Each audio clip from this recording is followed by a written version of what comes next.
Olá a todos e todas, aqui é o professor Thiago Gomes, sejam todos bem-vindos à nossa quarta aula de História do Seja Assim a Pantoja. Hoje, continuando um pouco o tema que iniciamos na aula anterior, ainda falando sobre a Antiguidade Clássica, começaremos a falar um pouco sobre a história e cultura da civilização romana. Esse tema será dividido em 3 aulas que vocês vão acompanhar ao longo dessa semana, onde focaremos na aula de hoje no período monárquico, na aula de amanhã no período republicano e na última aula falaremos um pouco sobre Império Romano. Tudo bem? Antes, obviamente, de começar a falar sobre Roma em si, como sempre é importante entender por que a gente estuda determinado tema. A história e a cultura da civilização romana, ela não é importante, ela não é relevante só pelo seu peso histórico para a humanidade como um todo, mas para a gente é especial, porque muito da nossa própria cultura deriva bastante do legado romano. A nossa língua é uma língua que deriva do latim, a nossa estrutura social ela é parte do legado romano, o nosso direito ele tem muitas bases romanas, a maior religião no mundo hoje, que é o cristianismo, com mais adeptos no mundo, ela nasce, se desenvolve dentro de um contexto do Império Romano. Então, assim, entender Roma é entender muito sobre quem nós somos hoje, assim como vale para toda a história, tá? Olhar para o passado é sempre tentar compreender o presente, certo? Para falarmos um pouco sobre Roma, como sempre é necessário entender aonde essa civilização se desenvolveu, tá? Os primeiros agrupamentos humanos do que nós entendemos hoje como romanos, eles vão se desenvolver numa região do mundo chamada Península Itálica, aquela famosa bota que todo mundo sempre aponta no mapa. Fica na região do Mar Mediterrâneo, né, no sul da Europa, e os primeiros povos que vão chegar lá, tá, nós temos algumas divisões entre essas primeiras tribos na Península Itálica, né, os povos itálicos, como a gente chama.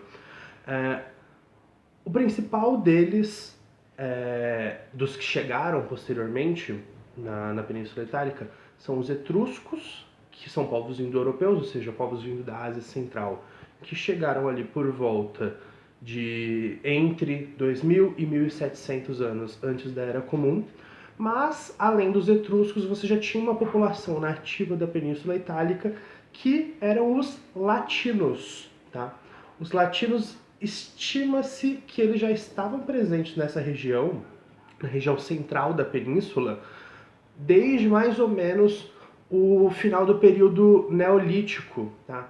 Então a gente pode contar uma presença deles pelo menos uns 4.000 anos antes da chegada dos etruscos, que há muito tempo eles tiveram muito tempo para se estabelecer naquela região.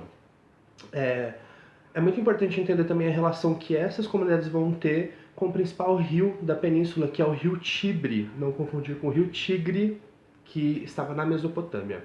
O rio Tibre ele vai ser a principal fonte de recursos dessas primeiras comunidades que estavam começando a se desenvolver na questão agrícola, mas eles ainda não eram unificados, você não tinha grandes conglomerados de povos nesse período ainda. Quando que vai começar a acontecer esse início de organização social entre os povos itálicos, especialmente entre os latinos? Mais ou menos ali no início do primeiro século, do primeiro milênio, desculpem, antes da Era Comum, ou seja, 1000 anos antes da Era Comum, você vai ter as primeiras formas de aglomeração de várias tribos em vilarejos maiores. A gente analisando a história conseguimos entender 2 motivos que levam principalmente a essa aglomeração. O primeiro deles, uma questão de proteção. Por conta da chegada dos etruscos na região, você tinha muitos conflitos entre esses povos que coabitavam ali nas margens do rio Tibre. E o segundo motivo, que talvez tenha até mais impacto na formação do que entendemos como Roma, era a necessidade de se juntar, de se ajudar em um trabalho muito essencial para essas pessoas, que era a drenagem dos pântanos. O rio Tibre está localizado num vale entre 7 colinas, né, as famosas sete colinas de Roma. E quando você tem um vale, normalmente você tem a formação de um pântano, ou seja, uma região onde você tem águas paradas. É muito difícil trabalhar em pântanos, é muito difícil construir em pântanos, às vezes é até impossível, ainda mais com a tecnologia que eles tinham naquela época. Então era necessário drenar, ou seja, retirar a água desses pântanos. Isso é algo que vai ter uma grande importância até para uma questão econômica em Roma, porque quando você drena um pântano, você tem abaixo dele, né, no leito do pântano, por assim dizer, uma terra muito fértil, porque os pântanos eles acumulam muitos nutrientes de origem animal, de origem vegetal, que vão sendo decompostos ali. Então a terra restante, no que viria a ser Roma, ela é muito fértil, tá? O que vai possibilitar que Roma, desde o seu nascimento, tenha uma produção de alimentos muito mais rica do que outras regiões do mundo, ok? Uh, Falando um pouco sobre a organização social desses povos, no início do que a gente vai entender como Roma, né, nessa primeira aglomeração de povos, você vai ter a criação de uma unidade social que são as chamadas gentes. O que são as gentes? São grupos familiares, muito parecidos com os genos que a gente viu lá na história grega. Esses grupos familiares, eles não necessariamente eram da mesma família, ou seja, do mesmo núcleo familiar, mas eram várias famílias que, através da alegação de um suposto elo de parentesco, se uniam em grandes clãs que eram liderados normalmente pelo patriarca dessas famílias, ou seja, o homem mais velho, que era chamado de paterfamília. O paterfamília é a primeira figura de liderança que a gente vai ver entre essas comunidades latinas, tá? Ele, dentro da sua família, ou seja, localmente, ele vai ter um poder quase absoluto, porque principalmente ele controla a propriedade, tá? De que propriedade a gente está falando? Dentro desse contexto das gentes, tudo que estava sob o seu cuidado era sua propriedade. Isso inclui os animais, isso inclui as terras, mas isso inclui também a esposa, os filhos, os escravos. Tudo era propriedade do paterfamília. E ele tinha não só esse direito à posse dessas coisas e pessoas, mas principalmente ele tinha o dever de proteger a sua família. Tá? Ele era o responsável por proteger todos que estavam sob seus cuidados. Essa organização social que a gente vai ver no início de Roma, ela vai refletir bastante na divisão de classes que a gente vai ter internamente quando a cidade nasce, tá? Quando Roma nasce, ela já nasce com duas classes sociais muito bem definidas, que são de um lado os patrícios, ou seja, os membros dessas grandes famílias que eram proprietários de terra, e do outro lado você tem os plebeus, que ainda eram cidadãos romanos, porém eles não tinham direito à posse de terras, tá? Participavam da vida pública, mas eles não tinham tanto poder na decisão econômica da cidade. Quando Roma nasce, tá? A gente sempre fala do Império Romano, tá? Sempre que alguém vai citar Roma num filme, num documentário, sempre focam no Império Romano. Porém, Roma nasceu como um reino, nasceu como uma monarquia, tá? A monarquia romana, ela era estruturada em três pilares, tá? Três divisões. No topo você tinha, obviamente, o rei. Monarquia significa o poder na mão de um. Quem que era esse rei em Roma? Primeiro, você não tinha necessariamente uma questão de sucessão por parentesco, então não necessariamente o filho do rei seria rei também. O rei ele era nomeado, e a partir do momento em que ele era nomeado, ou seja, a partir do momento em que ele era coroado, o rei tinha poderes praticamente absolutos dentro da cidade, porque ele exercia uma função executiva e administrativa, ou seja, era dever dele executar as leis, fazer com que as leis fossem aplicadas e administrar as questões internas da cidade de Roma, do reino de Roma. Isso incluía segurança, isso incluía economia, isso incluía inclusive a punição das pessoas. Tudo bem? Abaixo do rei, você tinha um órgão muito importante para a história de Roma, que era o Senado. O Senado, a palavra Senado, ela deriva de uma expressão em latim, que era a língua que os romanos falavam, que é senex. Senex significa literalmente velho. O Senado ele era um conselho composto pelos patriarcas das principais famílias de Roma, eram 300 patriarcas que participavam do Senado, e eles tinham funções extremamente importantes dentro de Roma. A primeira delas que a gente pode citar é justamente que eles elegiam um rei. Tá? O rei de Roma ele era escolhido entre as famílias mais poderosas da cidade. Outras funções que a gente pode citar aqui são a função legislativa, ou seja, o Senado ele tinha a proposta de ser o quê? Um órgão que, além de aconselhar o rei, ele também propunha leis para que o rei acatasse, para que o rei aplicasse, certo?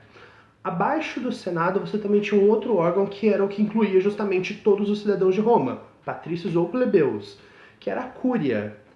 A Cúria era uma assembleia de representação popular, ou seja, era a função dos representantes da Cúria ouvir os clamores da população comum de Roma e levar essas necessidades para que o Senado elaborasse leis. Tudo bem?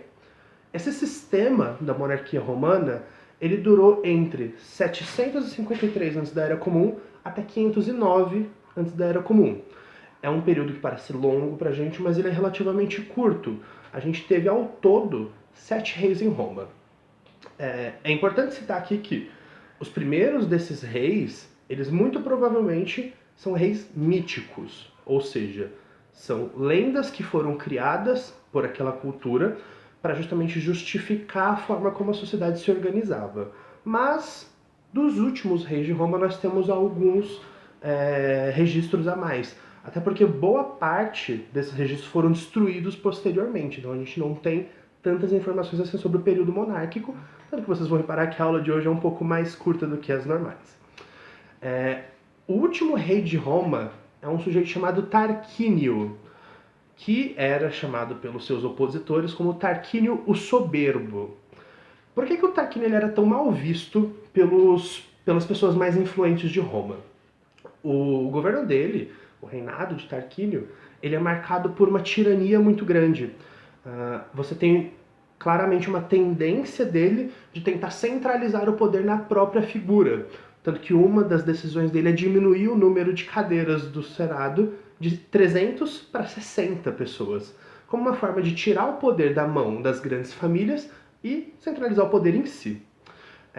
O Tarquínio ele vai ter uma série de atitudes violentas, inclusive contra a própria população romana. Isso vai desencadear uma série de revoltas populares e inclusive uma guerra civil entre a guarda real e as milícias que eram contratadas pelas próprias famílias, né, pelas próprias gentes.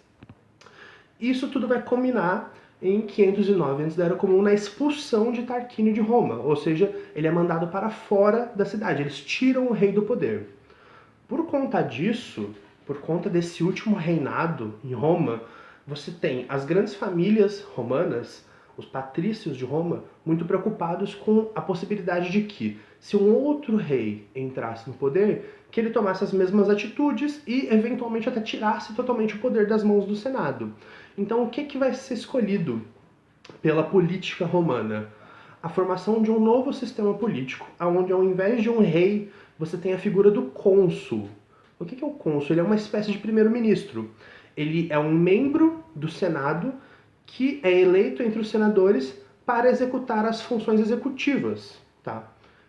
Com o perdão do pleonasmo. Ou seja, ele é escolhido pelos senadores para fazer valer a lei. Porém, ele não tem poderes absolutos como o rei tinha. E ele tem um mandato, isso é muito importante. Então, durante um certo período, ele iria representar as funções executivas e administrativas sob o comando do Senado, e após esse período ele seria substituído pelo próximo cônsul. Esse processo de transferência do poder da mão do rei para o Senado diretamente, a gente vai chamar de transição para a República Romana, que é o tema da próxima aula. Eu espero que a aula de hoje tenha sido proveitosa para vocês. Não se esqueçam de ler o texto que acompanha esse vídeo e também fazer os exercícios, além de conferir as redes sociais como o Facebook e o blog do Seja. Até a próxima!